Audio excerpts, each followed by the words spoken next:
आदरणीय मंच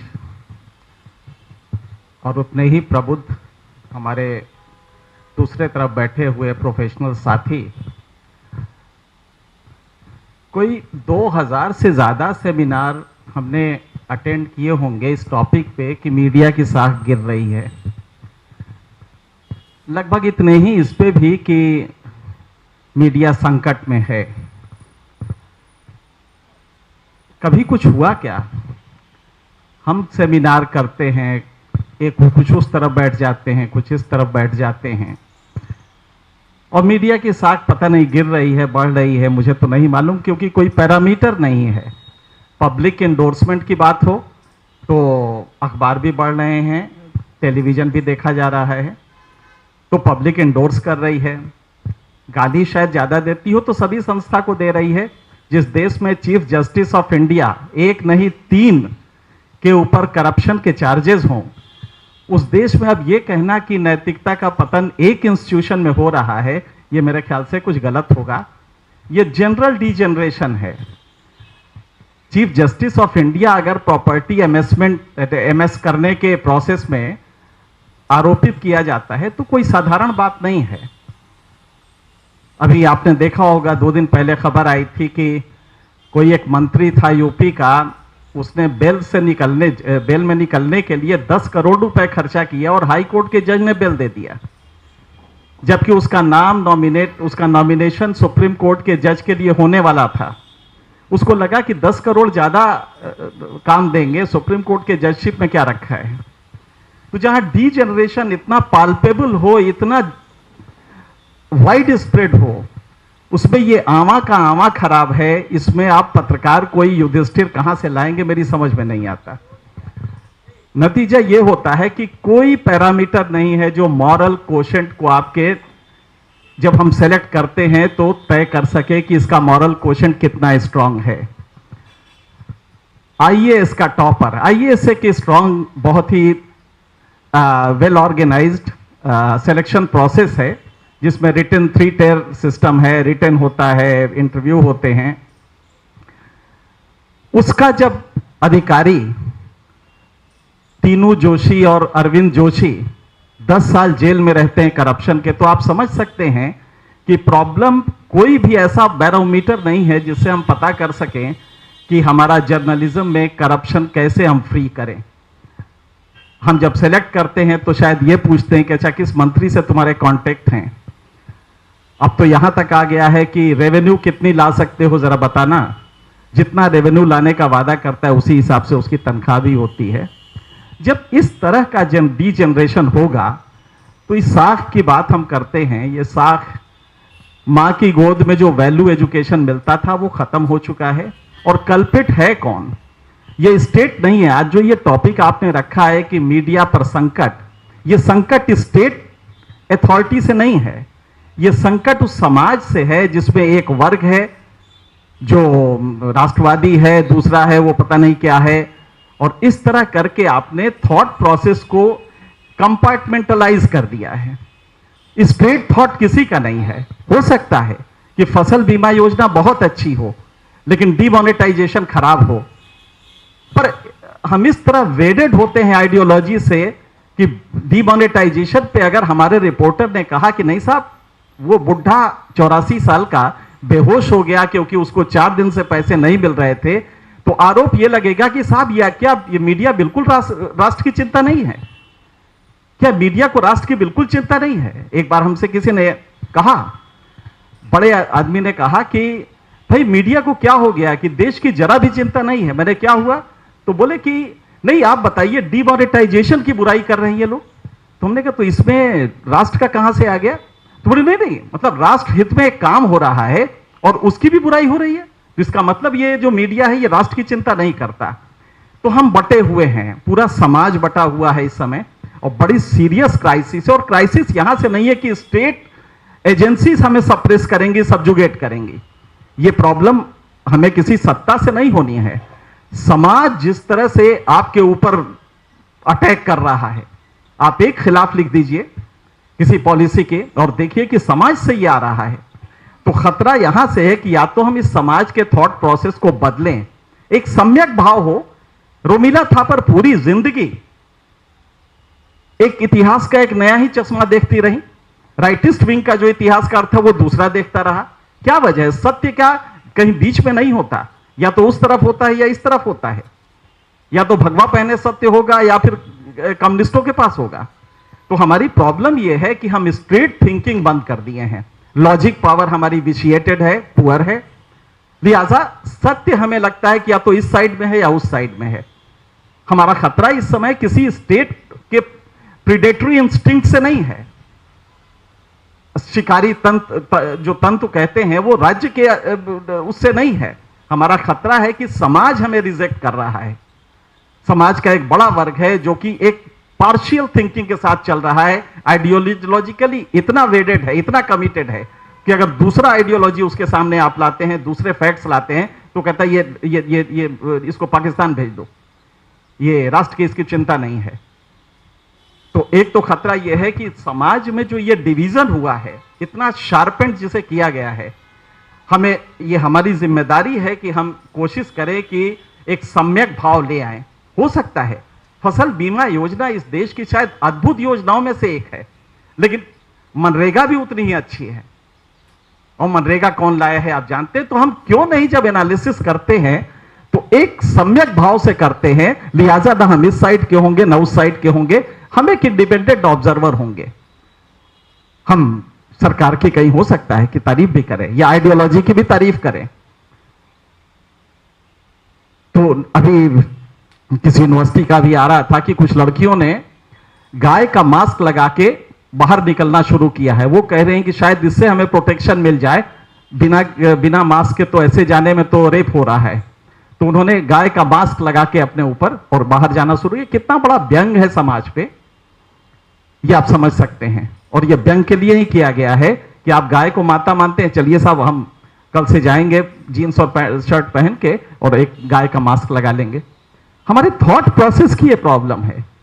जिस तरह की खबरें आ रही हैं, जुडिशियरी करप्ट है, आप मीडिया में कहां से लाएंगे? कौन सा बैरोमीटर रखेंगे जो कि मॉरल क्वोशेंट को डिटरमाइन करेगा? हमने करीब 5000 लोगों को जॉब पे रखा अपने करियर में। बहुत कुछ अच्छे उसमें अच्छे निकले, कुछ खराब भी निकले।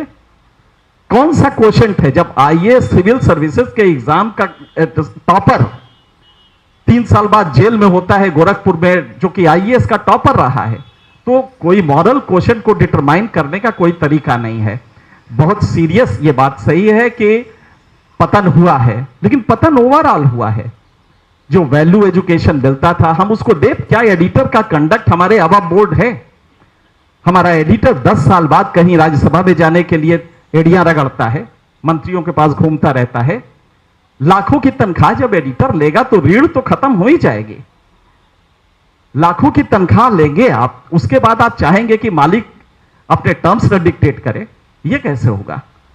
तो और ये एडिटर का जो वो है प्रोफेशन, आर्टिकल 19(1)(a) में जो 8 रेस्ट्रिक्शंस दिए हैं, उसमें एक भी रेस्ट्रिक्शन स्टेट को पावर नहीं देता है कि आप पब्लिक इंटरेस्ट में मीडिया को रेस्ट्रिक्ट करें। लेकिन वहीं पे जब फ्रीडम ऑफ प्रोफेशन आता है तो 19(6) में ये स्टेट को पावर दिए गए हैं कि you can impose certain restriction in public interest, सिर्फ इसलिए कि ये जो एडिटर हो ये संत हो। दरअसल एडिटर जब तक संत नहीं होगा, लेकिन 10 लाख की तनख्वाह महीने में लेंगे तो संत तो आप नहीं हो सकते। संत होने की जो शर्तें होती हैं बिल्कुल अलग होती हैं। आज जरूरत यह है कि एडिटर का कंडक्ट हमारे रिपोर्टर और हमारे डेस्क के लोगों के लिए एक आदर्श बने। क्या हम कर पाते हैं? हम तो ये करते हैं कि अपने रिपोर्टर से पूछते हैं, अच्छा भाई तुम आजकल वो देख रहे हो, तुम्हारी बीट क्या है? ये बीट है, जरा सा देखो तो कोई बढ़िया फ्लैट चाहिए, कोई कॉलोनाइजर अगर परिचय का हो तो जरा बताना, ताकि 5 लाख कम कर दे। जब हम एडिटर ये करने लगेंगे तो हम उससे नैतिकता की उम्मीद कैसे रखेंगे? तो ये साख जो गिर रही है ये एडिटर्स ही बचा सकते हैं, और एडिटर्स तब तक नहीं बचा सकते जब तक कि उनकी तनख्वाहें ये एस्ट्रोनॉमिकल फिगर में नहीं होंगी। जब तक वो रहेंगी ये एडिटर की रीढ़ नहीं बन पाएगी, और अगर रीढ़ नहीं बनती है तो वो तन के खड़ा नहीं होता। तो मैं यही दरख्वास्त करूंगा कि आज जब आप लोग कर रहे हैं 2000 इसके पहले भी हम कर चुके हैं। एक फैसला लेके जाइए। जब हम यहां आए हैं तो कम से कम समाज में जाएं, कहें कि हम पत्रकार हैं तो कुछ इज्जत तो हो। क्या हो पाती है वो इज्जत?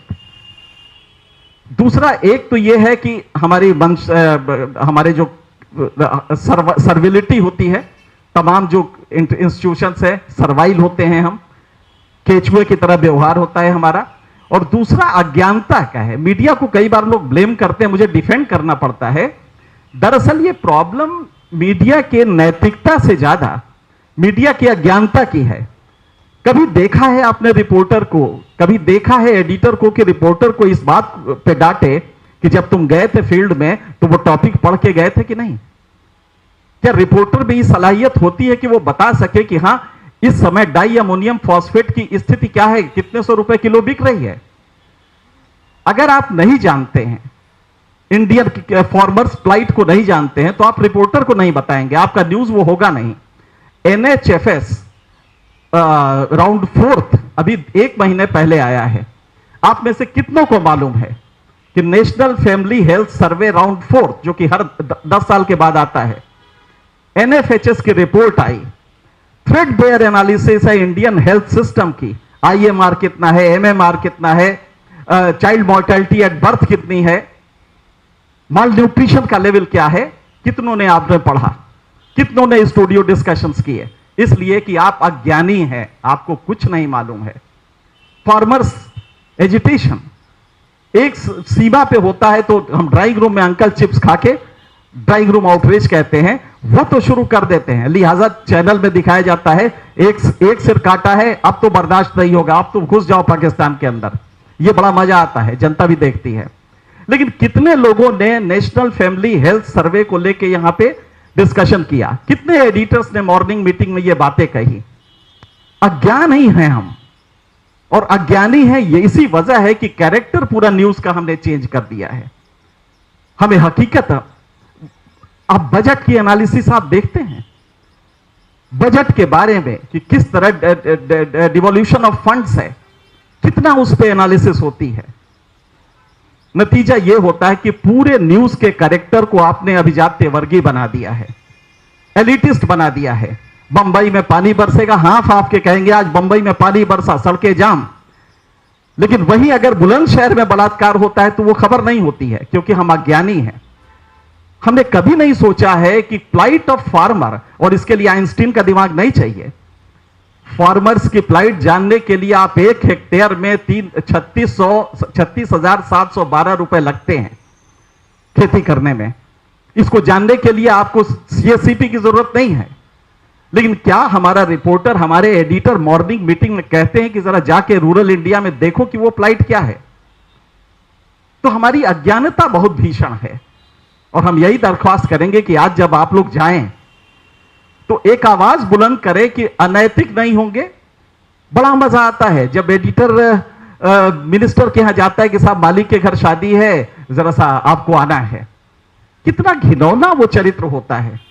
एडिटर जाता है, हमारा स्पेशल करेस्पॉन्डेंट जाता है कि जरा मालिक के यहां शादी है यार, मंत्रियों को बुलाओ। गली बांध में झांक के देखिए, हम गलीश लोग हो गए हैं। शर्म आती है, ना हम ज्ञान हमारे पास है, ना नैतिकता का वो ताकत है कि वहीं इस्तीफा दे देगा, दे तुम्हारे मुंह पे ये इस्तीफा, हम किसी मंत्री के यहां तुम्हारे पर्सनल काम के लिए नहीं जाएंगे। जिस दिन से हमने ये करना, खास करके एडिटर, जिस दिन से वो करना शुरू कर देगा, ये जर्नलिज्म चेंज हो जाएगा। लेकिन क्या वो सलाहियत, वो नैतिक ताकत है? जब 10 लाख 5 साल हम लेंगे, 10 लाख रुपया महीना, तो रीढ़ वीढ़ तो कहीं की धुल जाएगी, कब की खत्म हो चुकी होगी, केचुआ हो जाएंगे हम, और वो केचुआ हम हो चुके हैं। तो ये हम लोग जो बात करते मीडिया की साखी गरेबान में हाथ झांक के देखिए। हकीकत यह है कि हम किस तरह सजदा करते हैं पावर्स दैट बी के पास, राजसत्ता के पास जाके किस तरह सजदा करते हैं। जिस दिन हम वो करते हैं, आप आइकॉन्स बनाना शुरू कीजिए। हमारा एडिटर अगर मंत्री के यहां गया है इनविटेशन चेयरमैन की देने, तो कल से उसको एडिटर मानना बंद कर दीजिए। वो एडिटर आपका नहीं, वो आपका आदर्श नहीं हो सकता, और आप भी ना करें। आप अगर होम मिनिस्ट्री के बीट कर रहे हैं तो किसी थानेदार का ट्रांसफर करवाने ना जाएं, या किसी ACP का ट्रांसफर करवाने ना जाएं। ये ताकत अपने अंदर रखे कि नहीं, हम होने नहीं देंगे और करेंगे भी नहीं। जब तक भ्रष्टाचार का ये लेवल उसका नहीं आएगा, इनटॉलरेंस का, कि हम जीरो टॉलरेंस रखेंगे अपने यहां within the organisation, outside the organisation, तब तक ये नहीं हो सकता। एक पर छोटा सा किस्सा बता के खत्म करूंगा। हेनरी डेविड थोरो का नाम आपने सुना होगा, जो सिविल डिसोबीडियंस मूवमेंट के जन्मदाता थे। गांधी ने सिविल डिसोबीडियंस उन्हीं से लिया था। हालांकि बाद में गांधी ने कहा कि नहीं, इसका कुछ पोर्शन हमने लिया था, बाकी इसमें हमने चेंजेस भी किए।